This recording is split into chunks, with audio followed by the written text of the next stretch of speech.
I'm Edward Warfield. I'm the publisher of Citybiz, and I'm honored today to interview CEO and founder of Boxabl, Paolo Tiramani. Welcome, Paolo. Edwin, terrific to be with you. Thank you. Can you provide an introduction to Boxabl, describe Castina, how many reservations you have, the deposits? Just give us a sort of quick introduction to Boxabl. Yeah, absolutely. So we have Boxabl is new construction technology. The building construction space is effectively currently in a pre-industrial or pre-factory condition, and there is a crying need all over the world for affordable housing at a very high quality and at a low cost, right? So we think we have a lot of the structural fixes to produce what I've just mentioned, and we've just gone live with our factory behind me.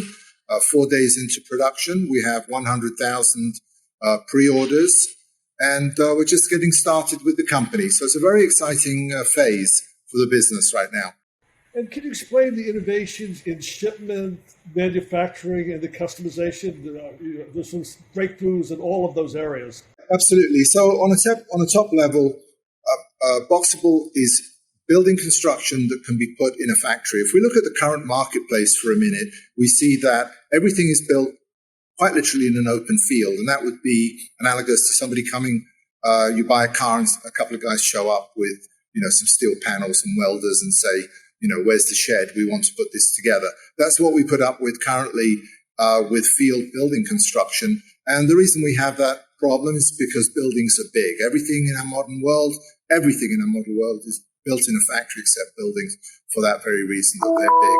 There are, of course, factory solutions, modular typically, HUD homes, things like that. But they take the old technology, little bits of wood and nails, and they bring them into a factory and don't use what's available to them in terms of a rethink of the construction technology. And then worse still, they then ship them 14 foot wide, which is 6 foot wide, 6 feet wider than is legal.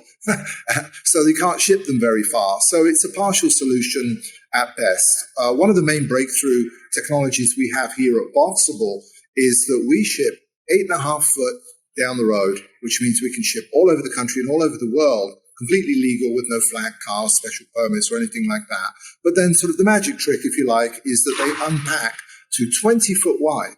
To give you an idea, comparatively, the modular folks unpack to about 14 foot wide. And then when they land on site, the rooms are still too narrow, and they have the legacy issue that they have to live with the whole life of the product for having completed one road trip. A 20 foot wide, anything over 18, the architects love.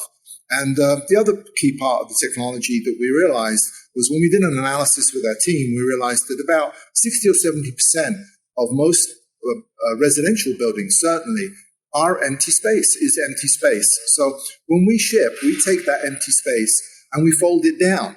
Much easier said than done, by the way. And then the other part of it, the remaining third, is what we call dollar dense. Dollar dense in two ways. Dollar dense in terms of labor for installation, and dollar dense in terms of the componentry, which is very expensive. I'm talking about stairs, refrigerators, boiler rooms, toilets, kitchens, closets, things of that nature. And as is often the case when you break down problems to their first principles and you resolve them, the resolution of one problem gives an additional benefit to another area. And there's a perfect example of that with our pack down technology, that we've figured out how to pack down fully fitted out homes into this 8.5 foot space. But a secondary benefit, and a very large one, by the way, is that when we unpack to almost 3 times the size. So not only have we gotten rid of the flag cars and the permits and all of that, it's like shipping 3 trucks in one shot. And that allows us to ship, as I mentioned previously, all over our nation and all over the world. The product has, additionally to help that, things called the ISO corners, which are cam locks in the corners. You'll find those on shipping containers for the ports, the rail yard, and the ports, the seaports, to pick them up. And we even have forklift pockets on the bottom. Forklift pockets are just exactly what they sound. So a forklift can pick them up and move them around. And when our homes are unpacked, it takes about an hour. They are not only indistinguishable from current product, but they're actually much higher quality. So in 1986, you founded the 500 Group, which was an intellectual property investment and development company. Can you tell us about your career and the decision to start Boxable?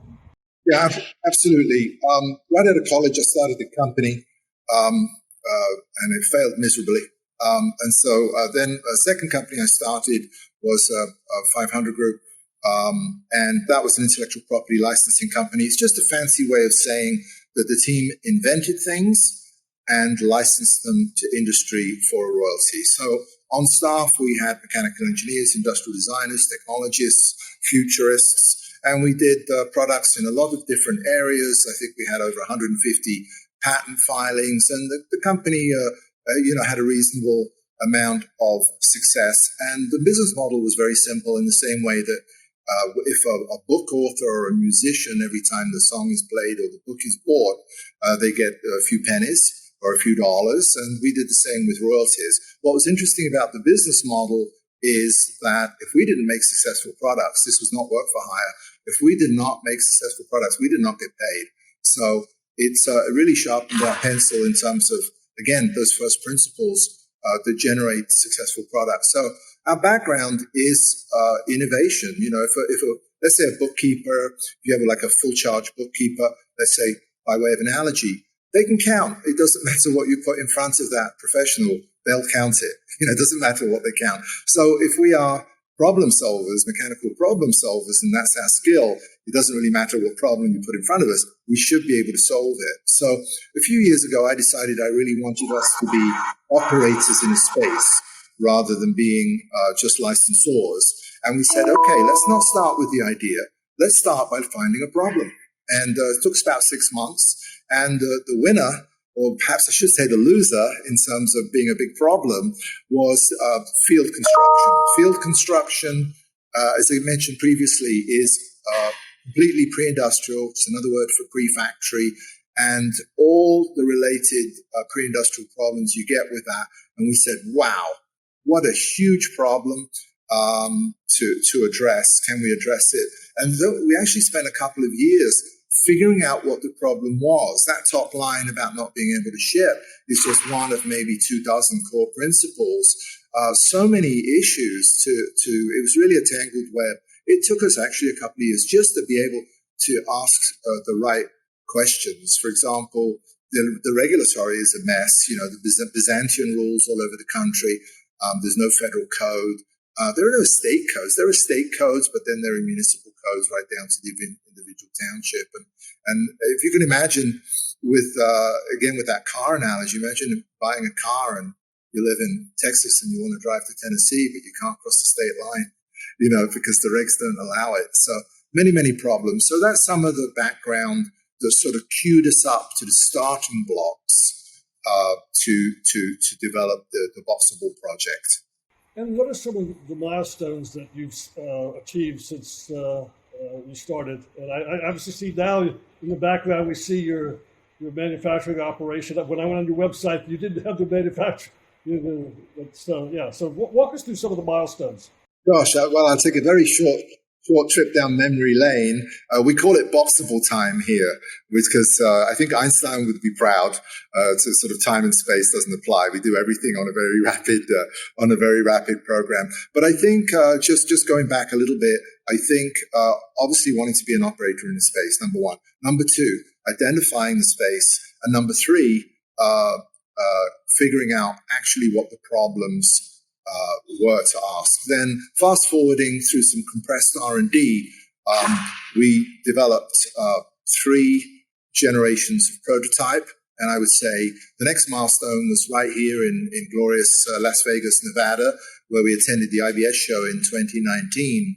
And we attended with a larger version of the Building Tech, a 20 by 40 room module. And we had 2 of those configured as a 2-bedroom home, really a beautiful home, and had a terrific show in 19. Everybody was terribly excited. And then they said, okay, great, what can we buy? And we said, what do you mean? We're not sure what you can buy. So anyway, after that, the team huddled and said, okay, this technology is too big, too broad, too much for the market to understand and swallow, or for us to even execute on. in one mouthful. We need to configure. So the best way to think of the building technology is Lego bricks.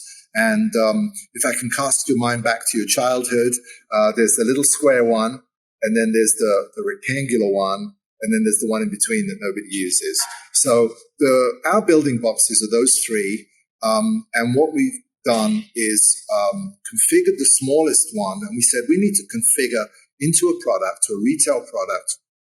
And so we said, okay, we're out on the West Coast. We have these ADUs in California. For your listeners and viewers, that's accessory dwelling units where they're changing the laws and now to allow sort of backyard casitas to have, two residences where there might otherwise be one. And we said, okay, let's develop that at a retail price point. Let's put it out there. Let's make a couple of hundred and see how it goes. So we went ahead and developed that. That was definitely a milestone. And then we attended IBS again, I believe in 2020, and we showed the Boxabl casita, which has now been the subject of many, many viral videos, and we did not know what was going to happen. Let me tell you, I thought two things. Will they like it? Will our public like it?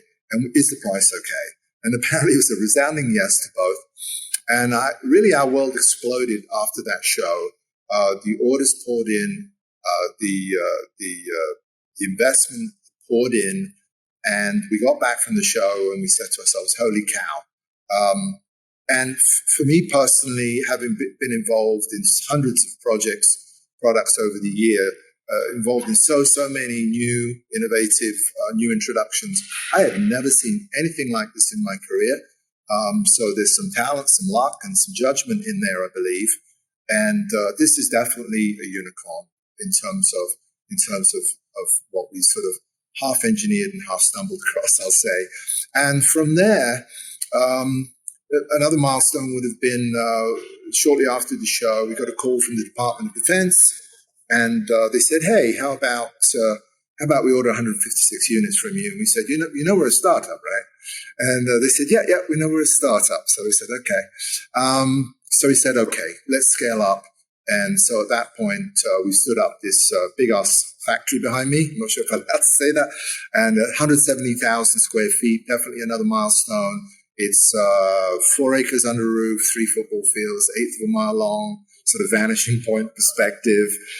Very, very interesting. So another key milestone, which is bringing us up to current day, from the walls going up, from the tilt-up walls going up, we set up this factory in 7 months from a standing start with a new team, onboarding new people every week, finding out the equipment, bringing Porsche Engineering, the car folks to help us set up the production line. Absolute whirlwind, complete madness. I really, if I can be, again, immodest for the team, I don't think anybody could have set this line up as quickly as we did. And then that was, we got our CO, which is Certificate of Occupancy, again, for your viewers.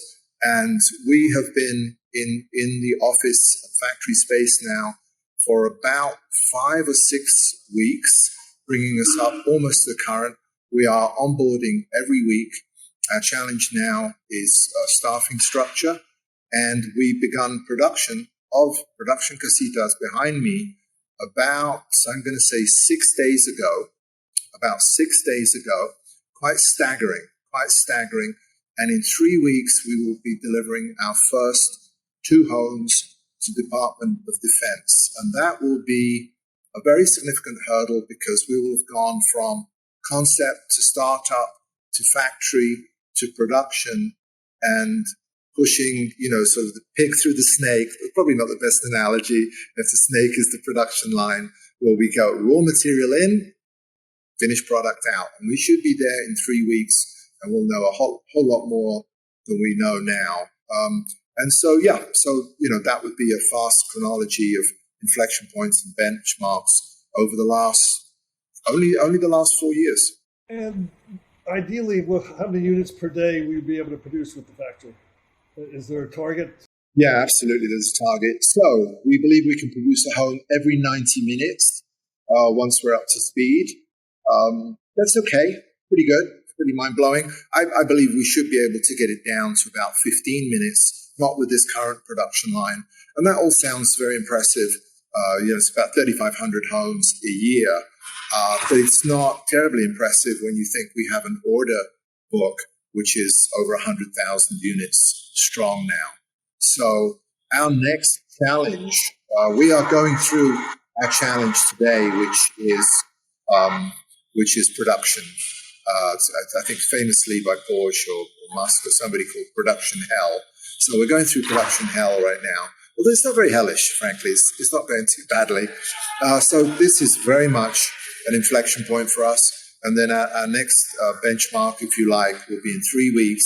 We will have pushed product through the line and we will be 100% live. And we will have gone, the arc will have gone, right over. And then our next challenge after that, and a very, very significant one, will be scale, how to scale. And when will there be a showcase community? Is that happening this year? Yeah, it's absolutely already happening. Yes, we have a couple of models outside of our factory. The factory is set up to. We've set up the factory quite literally to give Disney rides. Literal Disney rides. We have folks flying in and driving in every day. They don't call; they just come, and they're very welcome. So we've set up a factory tour with a guided path. The folks have to come in, sign a waiver, put on PPE, which is personal protective equipment. They get into our 4 or 6 seat electric car, and Alexis gives them an amazing tour around the factory and a model home as well.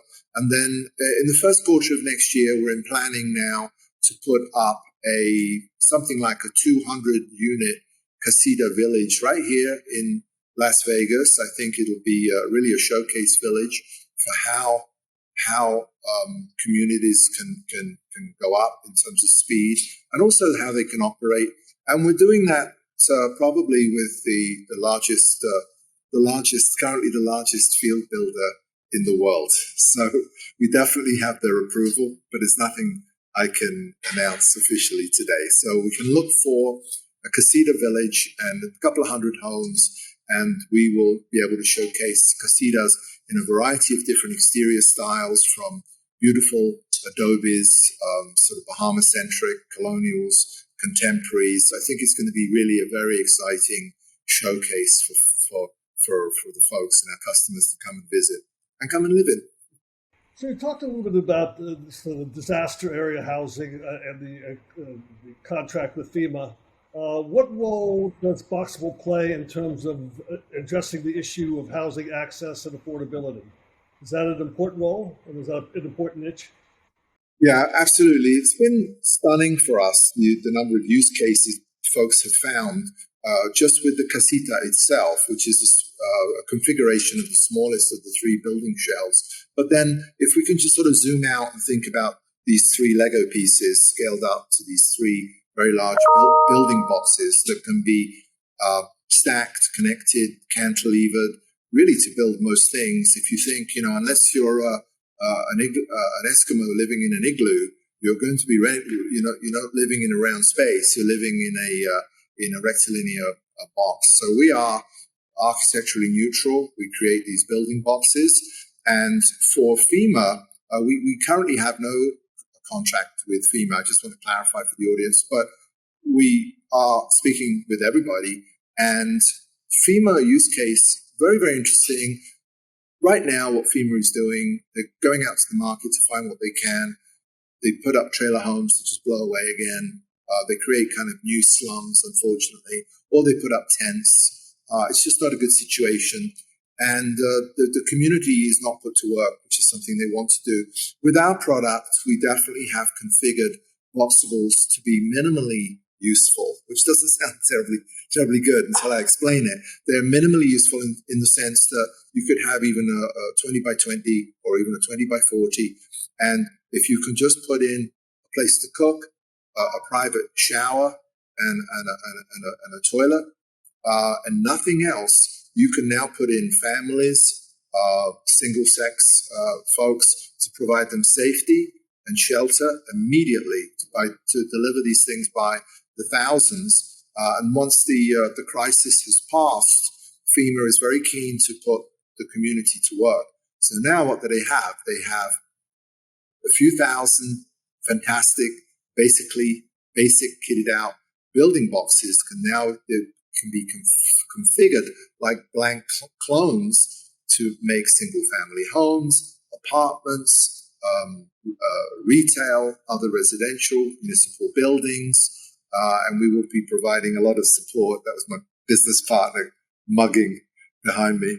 To provide support. So it's a very sustainable solution because the slum, there is no slum. The product gets used and they can get thrown down. They get thrown down on grass, on tarmac, on railroad ties. It doesn't matter. Just put them down. They have such massive integrity without the foundation. And then they can be repurposed as highly efficient building shells. So in February, Boxabl, there was an SEC filing for $50 million. I also saw you also have a crowdfunding raise on Start Engine. So can you walk us through the funding to date and the aspirational funding? Where are you in funding?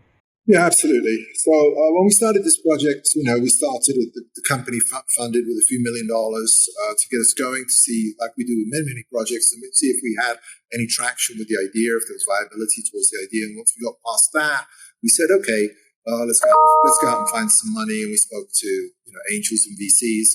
And as I think is common between founders and early stage and VCs, there's a disparity in what the valuations. We said, well, they're not quite, if they're getting it, I think we have to prove it a little bit more to show the scale of the venture before we can go back to them. My business partner said, well, why don't we try some crowdfunding? And I thought to myself, really? Isn't that just for sort of orange flavored drinks and three-wheel skateboards and things like that?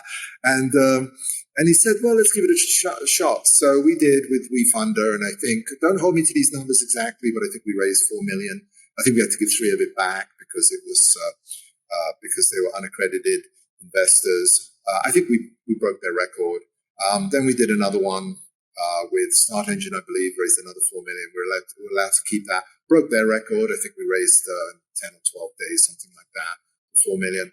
Meanwhile, we've put ourselves under the scrutiny of the SEC, which I actually welcome because you have to conduct a full audit, which is great. If there's an errant gas tab for filling up somebody's car or something like that, I'm very happy to go through that. So we've subjected ourselves to a sort of self-inflicted audit, everything correct, and we are doing, in fact, a raise, which I think is either $50 or $75 million. It's called a Reg A Plus from unaccredited investors.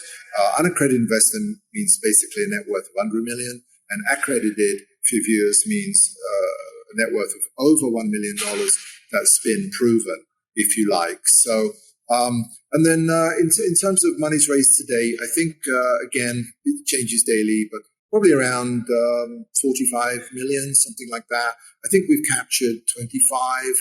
We haven't captured the other 20 just yet. We haven't converted at our election. I think by the end of the year, we'll probably have raised around $100 million. The company needs a tremendous amount of fuel, tremendous amount of cash to scale.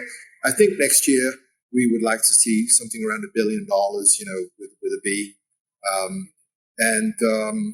So that's been very interesting. We've had certainly no shortage of interest. The public, we're here for the public, we're here for the folks, and they are our biggest fans. And the institutional money now has come back around, and many of those early institutional folks, really great guys, have come back in and invested at a much higher valuation. And it's fine for everybody because, we proved that we could, we had the team in place and the resources to scale to this point, even though we've done precisely nothing yet. But we will have in 3 weeks when we put the first 2 production pieces out. And so, what are the plans for the remaining for 2022? I mean, where do you see a year from today? Where will you be? Yeah. So, in terms of time planning, I would say it has to be driven by the manufacturing cell. What you see behind me is our first manufacturing cell, as we mentioned previously, should be able to put a product out about every 90 minutes. That needs to be as automated as possible. It's got some automation on it now.